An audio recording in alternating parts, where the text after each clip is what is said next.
Welcome to Park Bench Interviews, hosted by Randy Goodman, Harvey Callis Real Estate, your real estate professional. Get to know our community, our businesses, products, and services that will elevate your life. Please welcome your hostess, Randy Goodman. Hey, it's Randy here from Harvey Callis Real Estate, and I am honored to be here with Sara Dimerman, who is a psychologist and an author, and we're going to learn a lot about her today. So thanks for being on, Sara. My pleasure. Okay, perfect. So Sara, tell us a little bit about who is Sara and what do you do? So I wear different hats. I say that primarily in my work career, I'm a psychologist and author, as you mentioned. I've also recently become the radio show host of a new show called Help Me Sara, which is actually my brand name. And that airs every Monday, that's today, at 3 p.m. on a station called Saga 960 AM. So Okay. people who live in the Peel region can listen to it through their radio channels, but everybody else globally and community can listen on the internet at Saga 960 AM. So that's my career. And then aside from that, I'm a mom of two grown daughters, one who is soon to be 21 and the other one is 28. And I'm married and I have two beautiful Siamese cats. So I try to juggle career and family and always made that a priority for me. I love that. I love that. So what led you to do what you do, Sara? I know, at some point in your young life, you would have decided that psychology was something you were passionate about. So, but then it led to other things as well. So tell us a little bit about your journey. Okay. Well, actually, I was born in South Africa and came to Canada with my family. I'm one of four siblings. I'm the oldest of four girls. We came with my parents, and then later my grandparents joined us. And we moved to Toronto in 1977, I believe. So that was many years ago. Yeah. I was 15 at the time. When I graduated high school and wanted to go to university, I actually first wanted to go into speech and language pathology, because in South Africa it's quite common to take speech and elocution lessons, and decided against that for some reason or another. And actually my undergraduate was in radio and television at Ryerson. So that's actually where my career started out, was in broadcast. When I graduated in 1982, it was during a period of a financial recession and it was very difficult to find work. And so I worked for a bit as a radio station receptionist and did odd jobs here and there. Okay. But for some reason, I just thought, as much as I loved specifically radio actually and writing, I didn't really love the whole media world. I didn't feel that it was really me. I wasn't authentic in it. Okay. At the time, I had just gotten married and had known my husband for 5 years before we got married. I guess my boyfriend at the time. And he encouraged me to continue or to consider a career in psychology, because I think the reason I loved radio so much was because it gave me an opportunity to interview people as guests and get to know them. And looking back, my friends who I'm still in touch with from when I was living in South Africa tell me that I was the person that they always used to come to with their problems. So I guess I was a psychologist way before I became trained as one. And so after graduating from Ryerson, I actually went back to the University of Toronto and got my master's in assessment and counseling. Wow. And then from there, I worked at a couple of different agencies, but within 2 years of graduating, I opened up a private practice. So I opened up my private practice in 1990. So it's 30 years this year that I've been in private practice. Congratulations. Yeah, thank you. So I've always been in York Region. I'm very community minded. I started out in Thornhill for the last 29 years. And then last year left my location in Thornhill and moved 5 minutes away to Richmond Hill. So I'm still staying in York Region, and that's what I know and love best. And I'm very, as I said, very community minded. So that's kind of been my journey. And from there, as we mentioned, I've had the privilege of being able to publish 5 books, 3 for parents and 2 for relationships, for couples. And then, it seems like my life is going almost full circle again, because I approached a radio station recently and talked to them about a Help Me Sara show. And so that started a couple of weeks ago. I interview different mental health professionals on various different topics. So last week I interviewed somebody on the psychology of trauma. This week I'm interviewing somebody who's an author of a book called We Don't Talk Anymore, all about estrangement within families. I have an interview coming up about how to cope mentally and physically during a pandemic or a crisis. So I try to make them current, but also around topics that I know people really want to know about, not just for now, but forever. Mm-hmm. And that's really important.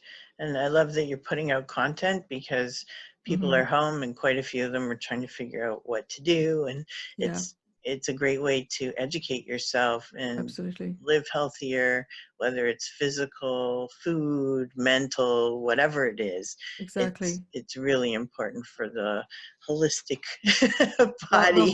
the whole you, the body and mind. Absolutely. Absolutely. Absolutely. I love that. So thank you for sharing that knowledge, and, continue to interview people, and Yes. and now you get to Exactly. be showcased. Exactly. Which is Exactly. probably something you're not used to. Well, So, Sarah, I know you're involved in the community as well. You love to give back. Can you tell us a little bit about what's important to you? Well, when my kids were younger, I was always very involved in parent councils, and was actually pregnant with my second child when I was the chair of a parent council. Further to that, I actually worked in the community to be a founding member of the Eileen Willowbrook Ratepayers Association, which is in the east part of Thornhill. And that's still ongoing. I'm no longer associated with or part of that, but worked with them for several years in looking at different things in the community, whether it be a new railroad crossing, or ideas that the town had that we would talk about as members and have a voice, as a united voice around issues. I then also, there's a small parquet near my home, which was just lots of overgrown trees and bushes. I got the town to get involved with that, and so we ultimately dedicated the parquet to a gentleman who has since passed away, who was a Holocaust survivor by the name of Felix Apatowski. And so the park is named after him now. I got the town involved in partnering with a tree planting ceremony where we got the community members out, along with Erin Shapiro, who was the, what would she have been at the time? I'm not going to get her title right, but she was working with Markham. She was would it be a counselor? Anyway, it's not coming to me right now, but she was very involved with us at the time, and we helped to plant trees and to make the parquet more livable. So at least now they have different picnic tables, and they have areas that kids can work around. So as I said, I've always been very community minded. And then, as I mentioned earlier, from a professional point of view, as you said, I have a very current website, helpmesara.com, and I populate that with new content all the time. So whether it be the weekly Help Me Sara show, and previous to that, a podcast that I produce once a month in a very similar vein to what I'm doing now, and also writing. So I've written for the York Region newspaper group for about 40 years now, and continue to write for them online. The papers are very small right now, unfortunately, so not a lot of room for my columns there anymore. But those things I don't get paid for: my podcasts, my blogs, my community writing. So as you said, content to me is really important. And even my books, I've made sure that the books are on topics that I hear are of interest and concern to my clients all the time. So I feel very blessed and fortunate that I'm able to intertwine everything that I do in life, so that I'm able to hear from my clients what they need and then write books about it. And so it's all of my columns, and my children, of course, have been a great source of inspiration over the years. People who have followed my columns have gotten to know my kids and gotten to know me, because I tend to be pretty transparent when needed. Okay. I'm not I'm not the kind of therapist that just listens and doesn't talk. So Right. if there's something that has gone on in my life that I think is relevant and will help my client know that I understand what they're going through, I'll share that. And I think, Okay. in my columns, I do the same. I write about myself, I write about my cats, I write about my children with their permission, of course. Yes. So I give back in that way. I love that. I love that. And thank you for doing that. My Can pleasure. you tell us a little bit about, because, we do have a little bit of a special circumstance going on in the world right now. Yeah. How has it changed your business? Well, it's interesting because last year I had foot surgery and I was immobilized for 3 months. And at that time, I started to provide telecounseling to my clients. So that's Okay. online counseling through the telephone and through video. So most of the time, I preferred telephone counseling at that time because I was, as I said, immobile in bed. It was difficult to get up and get dressed. But occasionally, if I had a video counseling client, I would throw on a pashmina and I would sit there with my nightgown underneath. So that gave me at least an opportunity to really experiment with developing a very safe online platform from which to provide clients with video counseling.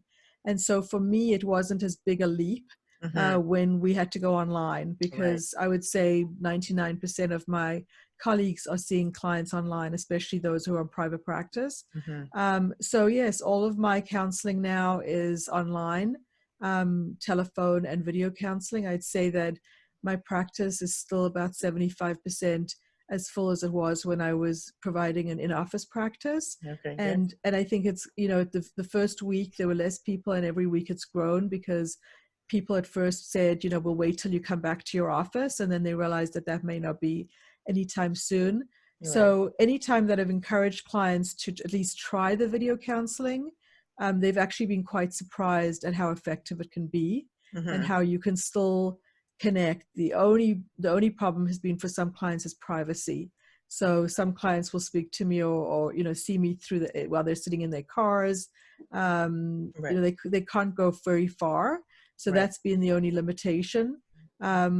So that's how my practice has changed. I mean, I am looking forward to the day where I can go back to my office. There is something special about being in person with people that you're counseling, but for Yes. now, it's a good option. And my colleagues, my field has been just incredible in terms of putting out free content to therapists. I think most professions have done the same. Mm-hmm. Even myself, I'm actually offering a mom support group for moms who are at home with kids. Mm-hmm. And we had our first meeting. We're doing about once a month. So we had our first meeting last week, and I encouraged moms with young kids to join me and to talk about.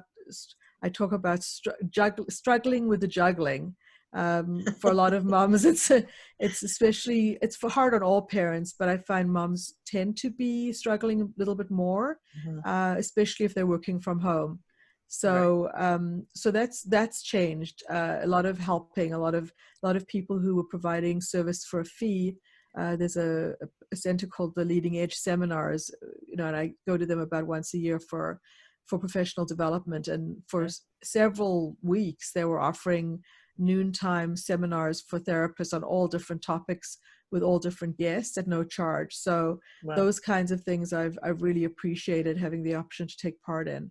exactly. Mm-hmm. And you're giving back the same way, right? Being able Exactly. to share valuable information like we're doing here. And the mom support group I'm offering at no charge. Oh, So nice. that is another way for me to give back. Okay, perfect. So when we're at the end, which we're getting close to, you can share some websites and contact info, and we will Sure. also definitely have it on the page for you guys so that you can find Sara easily and tap into some of her great information. So Sara, do you have any tips or suggestions for people having to do with anything? Well, I think top of mind right now is just living through this pandemic. It's something that none of us in our lifetimes, well, most of us have not experienced. My bottom line for everybody has been to really, and I know it sounds cliched, but just to really live one day at a time, to not get into the what if thinking or the catastrophic thinking in regards to when will this end, how long will it be, will we ever get back to normal. We all have those thoughts, but if we are consumed by them, it could make this time a lot more difficult and a lot more anxiety provoking. So when I woke up this morning, I was looking forward to talking to you. I went down to my kitchen and I saw how beautiful the sunshine was. I look at the birds outside my window. I go for walks, and I really try to enjoy simple pleasures one day at a time. And I think that's how we need to manage this, is one day at a time. I love that. That's a great suggestion. Thank And you. it'll really help those people who, may have negative thoughts going through their head, and just try to find those positive things in every single day. Right. Even if they're little tiny things like going for a walk, getting some fresh air. And actually, having said that, on my Facebook page, my Help Me Sara Facebook page, for the first probably 3 weeks or so, every day I was coming up with one small positive outcome of the pandemic. And now it's not as regular because I'm running out of things to say, but I try and go on as much as possible. Little things like, not having to wait up until 2:00 for your teenager to come home from a party, things that we might think about, but I'm really trying to hone in on all of the positives. And so that's another place that people can go to just reflect on some of the positives that we're experiencing. I love it. Thank you. And yes, we're definitely going to have the pages for you guys so you can find Sara and be able to tap into this info and share your info too. Share your contacts or your comments on Sara's page, and let her know how she's making an impact on you. So thank you, Sara. Thank you. Can you share any contact info that you'd like to share with us so that they can tap into everything that you're up to? Sure. So they can go to my site, which is helpmesara.com, and Sara is without an H. So helpmesara.com. It's the same as my Twitter handle, my Facebook name, and also saga960am.ca has archived podcasts of my show, as well as every Monday at 3:00. And if anybody wants to contact me, they can do so through my website, through my contact page, or they can call me at 416-729-4111. I love it. Thank you so much, Sara, for being Randy. with us and sharing. Thank you so much. Continue the great work you're doing. Oh, thank you. Thank you for listening to this interview hosted by Randy Goodman. We hope you will take action and connect with the incredible business people and leaders in our community.